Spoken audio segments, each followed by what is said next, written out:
نحمده ونصلي على رسوله الكريم اما بعد اعوذ باللہ من الشیطان الرجیم بسم اللہ الرحمن الرحیم وَإِذْ قَالَ رَبُّكَ لِلْمَلَائِكَةِ إِنِّي جَاعِلٌ فِي الْأَرْضِ خَلِيفَةً قَالُوا أَتَجْعَلُ فِيهَا مَن يُفْسِدُ فِيهَا وَيَسْفِكُ الدِّمَاءَ وَنَحْنُ نُسَبِّحُ بِحَمْدِكَ وَنُقَدِّسُ لَكَ قَالَ إِنِّي أَعْلَمُ مَا لَا تَعْلَمُونَ صدق اللہ العلی العظیم۔ آج یہ امام حسن کی شان میں جو ویڈیو بنائی جا رہی ہے اس کا دوسرا پارٹ ہے۔ آج یہ بتانے کی کوشش کروں گا کہ امام حسن علیہ السلام کی خلافت کے کیا معاملات تھے۔ جب حضرت علی علیہ السلام کو 10 ہجری میں شہید کر دیا گیا تو اس کے بعد تمام مسلمانوں نے متفق ہو کر اور حضرت امام حسن علیہ السلام کو خلیفہ چنا۔ سب نے مل کر، سارے مسلمانوں نے مل کر امام حسن علیہ السلام کو خلیفہ چنا۔ امام حسن علیہ السلام جب مسند خلافت پر جلوہ گر ہوئے تو پہلا خطبہ ارشاد فرمایا، اس کا مفہوم اردو میں عرض کرتا ہوں۔ فرماتے ہیں کہ لوگوں، تم سے کل ایسا شخص رخصت ہوا کہ نہ پہلے والے اس سے بڑھ سکے اور نہ بعد والے اس کا مقام پا سکیں گے۔ یہاں ایک بات رک کر کے عرض یہ کرتا ہوں کہ آج بعض لوگ افضلیت کے تعلق سے بحث و مباحثہ میں پڑھتے ہیں۔ یقیناً جو اہل سنت و جماعت کا عقیدہ ہے وہ اپنی جگہ برحق ہے، مگر بعض لوگ تفضیلیوں پر لان و طعن کرتے ہیں کہ کس نے علی علیہ السلام کو سب سے افضل جانا ہے۔ تو میں یہاں یہ عرض کرتا ہوں کہ حضرت امام حسن کا بھی یہی عقیدہ تھا کہ میرے والد حضرت علی سب سے افضل ہے۔ فرمایا کہ نہ ان سے پہلے والا کوئی ان سے آگے بڑھ سکا اور نہ بعد والا کوئی ان کا مقام پا سکیں گا۔ رسول اکرم صلی اللہ علیہ وسلم نے آپ کو جھنڈا دے کر غزوات میں بھیجا۔ جب بھی غزوات میں بھیجتے تھے آپ کو جھنڈا دے کر کے بھیجتے تھے، اور ارشاد فرمایا کہ آپ کبھی ناکام نہیں لوٹے، اور جبرائیل و میکائیل آپ کے دائیں بائیں رہا کرتے تھے۔ تو اس طرح حضرت امام حسن علیہ السلام کی خلاف تو عرض کرنے کا مقصد یہ ہے کہ جب حضرت امام حسن علیہ السلام مسند خلافت پر جلوہ گر ہوئے تو اس کے بعد کے تھوڑے سے معاملات پر روشنی ڈالنی ہے۔ تقریباً امام حسن کی خلافت کو تقریباً 6 ماہ ہوئے تھے کہ حضرت امیر معاویہ رضی اللہ تعالیٰ عنہ نے آپ پر فوج لے کر کے حملہ کروا دیا امام حسن پر۔ جس وقت یہ معاملات ہوا، امام حسن کی خلافت کو 6 ماہ ہوئے تھے، اس وقت حضرت امام حسن نے حضرت امیر معاویہ کے ہاتھ پر صلح کر لی، ان سے ہاتھ ملا لیا، صلح کر لی۔ اور صلح کرنے کی جو وجہ تھی، ظاہر بات ہے کہ حضور اکرم صلی اللہ علیہ وسلم کی حدیث طیبہ تھی کہ میرے بعد خلافت راشدہ، خلافت علی منہاج النبوہ، یہ 30 سال رہے گی۔ تو چنانچہ حدیث شریف میں آیا، ترمذی شریف کی یہ حدیث ہے، میں آپ کو وہ متن اختصار کے ساتھ سناتا ہوں کیونکہ بہت زیادہ تفصیل سے گفتگو کرنے کا موقع نہیں۔ فرمایا، یہ حضرت سفینہ سے مروی ہے یہ حدیث۔ فرمایا، قال رسول اللہ صلی اللہ علیہ وسلم الخلافۃ فی امتی 30 سنۃ ثم ملک، یعنی کہ میرے بعد خلافت منہاج النبوت پر، نبوت کے طرز پر 30 سال رہے گی، اس کے بعد پھر بادشاہت کا دور آ جائے گا۔ پھر چنانچہ اس حدیث کو مسند احمد میں بھی یہ حدیث آئی، اور وہاں پہ انہوں نے تفصیل کے ساتھ بیان کیا کہ اس کو ایسے شمار کرو کہ حضرت ابو بکر کی خلافت 2 سال، پھر حضرت عمر کی 10 سال، حضرت عثمان کی 12 سال، پھر حضرت علی کی 6 سال، اور اس میں امام حسن کے 6 ماہ بھی شامل ہیں۔ اس کا ذکر آیا یہ ترمذی شریف کے باب الفتن میں، اور اس باب کا نام ہے ما جاء فی الخلافہ، کتاب الفتن کی باب ما جاء فی الخلافہ میں اس کا ذکر آیا، اور یہی حدیث پھر آگے بھی اور کتابوں میں آتی ہے، سنن ابی داؤد میں بھی، جہاں اس کا نمبر 4646۔ میں اختصار کی غرض سے باقی کتابیں نہیں دکھا رہا، ورنہ یہ بات جو ہے پھر تمام کتابوں میں اس بات کا ذکر ہے۔ جیسے یہاں بھی سیم وہی لفظ، اور باب خلافت میں اس کا ذکر آتا ہے کہ حضرت سفینہ نے فرمایا کہ میرے بعد حضور علیہ السلام نے فرمایا کہ میرے بعد خلافت 30 سال تک رہے گی، پھر اس کے بعد حکومت کا دور آ جائے گا۔ تو اب ظاہر سی بات ہے کہ جو اس خلافت پر فائز ہو، جسے جو خلافت منہاج النبوہ پہ ہو، نبوت کے طرز پہ ہو، پھر اس کے لیے یہ زیب نہیں دیتا تھا کہ پھر وہ ملوکیت کو قبول کرے، اس لیے آپ نے خلافت سے دستبرداری اختیار کر لی، خلافت سے آپ نے خلافت کو خیر آباد کہہ دیا، اور ایک مقصد یہ بھی تھا کہ مسلمانوں کو خون ریزی سے اور فتنہ و فساد سے بچانا تھا۔ جیسا کہ میں نے ابھی آیت طیبہ پڑھی، سورہ البقر کی آیت ہے، رب تعالیٰ نے ارشاد فرمایا کہ وَإِذْ قَالَ رَبُّكَ لِلْمَلَائِكَةِ إِنِّي جَاعِلٌ فِي الْأَرْضِ خلیفہ، کہ جب اللہ رب العزت نے فرمایا کہ میں زمین پر اپنا نائب اور اپنا خلیفہ بناؤں گا، تو فرشتوں نے یہ سوال کیا تھا، قالوا اتجعل فیہا، کہا اے رب تعالیٰ آپ ایسے کو خلیفہ بنائیں گے، من یفسد فیہا ویسفک الدماء، جو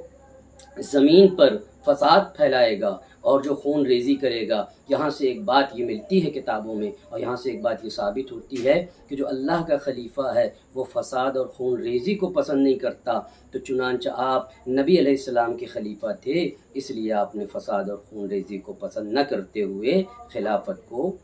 خیر آباد کہہ دیا۔ بعض لوگ یہاں یہ اشکال پیش کرنے کی کوشش کرتے ہیں کہ حضرت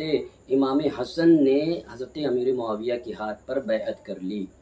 اور بیعت سے وہ یہ تاثر دینے کی کوشش کرتے ہیں کہ جیسے آج پیر و مریدی میں ہوتی ہے کہ مرید پیر کے ہاتھ پر بیعت کر لیتا ہے، تو یہاں کیا معاملات ہوتا ہے کہ پیر اپنے مرید سے افضل ہوتا ہے، ہر پیر اپنے مرید سے، تو گویا یہ تاثر دینے کی کوشش کرتے ہیں کہ جس کے ہاتھ پہ امام حسن نے اپنا ہاتھ دے دیا پھر اس کی کیا شان و عظمت، یعنی یقیناً وہ افضل رہے ہوں گے۔ تو یہاں میں عرض یہ کرتا ہوں کہ پہلی بات اس بیعت کو کوئی پیری مریدی کی بیعت نہ سمجھنا چاہیے، وجہ یہ ہے کہ کوئی بیعت نہیں ہے بلکہ یہ ایک طرح سے صلح ہے۔ کیوں؟ اب آپ دیکھیں کہ بیعت میں کیا ہوتا ہے کہ افضل پیر ہوتا ہے، اور بیعت کا ایک تعلق ہوتا ہے جب ہمارے پاس کوئی مرید ہونے آتا ہے تو شرائط پیر طے کرتا ہے کہ تم صحیح عقیدے پہ رہو گے، تم نمازیں پڑھو گے، تم فلاں کام نہیں کرو گے، اور یہاں شرائط کون طے کر رہا ہے ابھی آگے میں بتاؤں گا، عرض کروں گا کہ یہاں ساری شرائط امام حسن نے طے کی۔ اور دوسری بات یہاں یہ بھی رک کر کے عرض کر دوں کہ کس نے اس خلافت کو قربان کیا اور قربانی کس کی طرف سے دی گئی، تو جیسا کہ ابھی حدیث پاک میں آتا ہے کہ میرے نبی علیہ السلام نے پہلے ہی ارشاد فرما دیا تھا، اور بخاری شریف وغیرہ میں یہ حدیث آئی، بعض کتابوں میں میں ذکر کرتا ہوں، چنانچہ بخاری شریف کی، یہ میرے سامنے بخاری شریف ہے، اس کی ایک حدیث کہ نبی علیہ السلام نے ارشاد فرمایا وَيَقُولُ ابنی ھذا سید لعل اللہ ان یصلح بہ بین فئتین من المسلمین،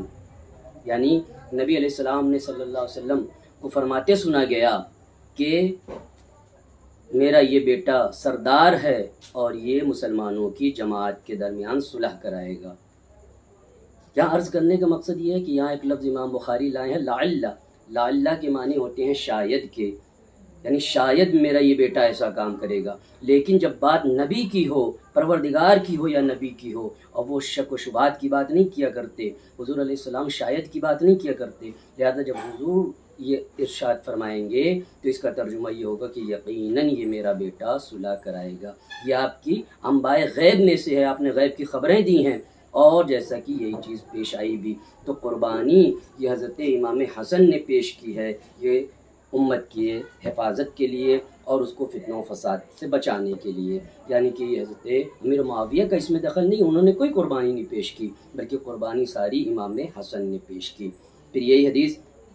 ترمذی شریف میں بھی آتی ہے، اور ترمذی شریف میں اختصار کے ساتھ پورا متن اور پوری سند نہیں پڑھ رہا ہوں، باتیں میری جلدی جلدی کر رہا ہوں تاکہ بات جو ہے مکمل بھی ہو جائے اور وقت کا بھی خیال کیا جائے۔ یہاں بھی ارشاد فرمایا، یہ ترمذی شریف میں ابواب المناقب کے تحت اس کا ذکر آیا کہ حضور اکرم صلی اللہ علیہ وسلم نے یہاں بھی وہ ارشاد فرمایا، فقال ابنی ھذا سید یصلح اللہ علی یدیہ بین فئتین، کہ میرے اس سردار بیٹے کے ہاتھ پر، میرا یہ بیٹا سردار ہے اور یہ دو جماعتوں کے درمیان اس کے ہاتھ پر اللہ رب العزت صلح کروائیں گے،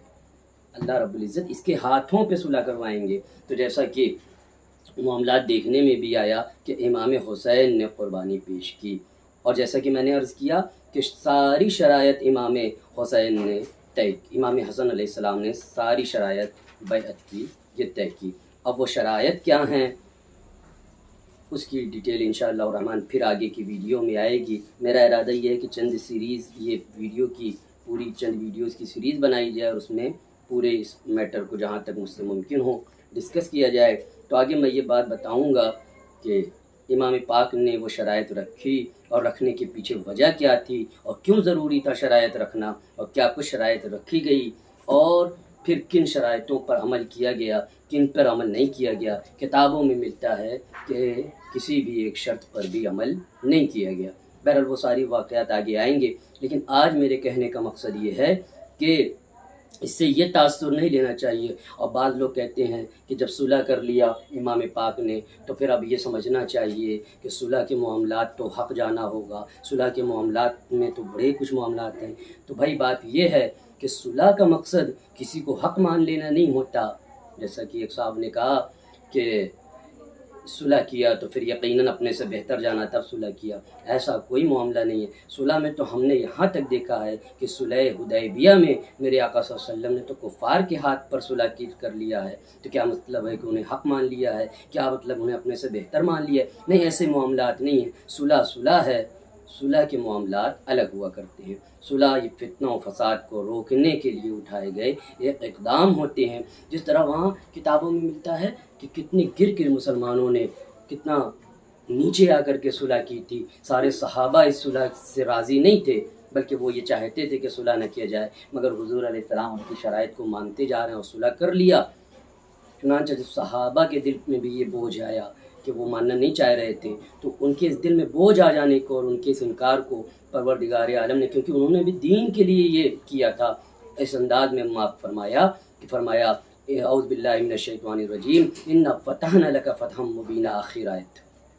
تو یہ فرمایا کہ اللہ رب العزت نے ان کے اگلے اور پچھلے گناہوں کو معاف کر دیا ہے، یعنی آپ کی خلاف ورزی جو ان اصحاب نے کی ہے، تو کیونکہ وہ بھی دین کی محبت میں اور اسلام کی محبت میں کی ہے، اس لیے اس کو معاف کرا دیا گیا۔ تو عرض کرنے کا مقصد صرف اس قدر ہے کہ صلح کر لینے کا مطلب کوئی اپنے آپ کو اس سے مفضول جان لینا یا جس کے ہاتھ پہ صلح کی جائے اس کو افضل جاننا یا حق جاننا یہ نہیں ہوتا، بلکہ جیسا کہ میں نے ابھی آیت پڑھی کہ اللہ رب العزت کا فرمان ہے کہ میرے جو زمین پہ خلیفہ ہوں گے وہ فتنہ و فساد نہیں پیدا کریں گے، خون ریزی نہیں کریں گے۔ تو اللہ کے جو خلیفہ ہوتے ہیں وہ فتنہ و فساد کو اور خون ریزی کو بچانے کے لیے اکثر صلح کر لیا کرتے ہیں۔ پروردگار عالم سے دعا ہے کہ ہمیں اور آپ کو حق بات کہنے اور سننے کی توفیق و رفیق عطا فرمائے۔ وما علینا الا البلاغ، وآخر دعوانا الحمد للہ۔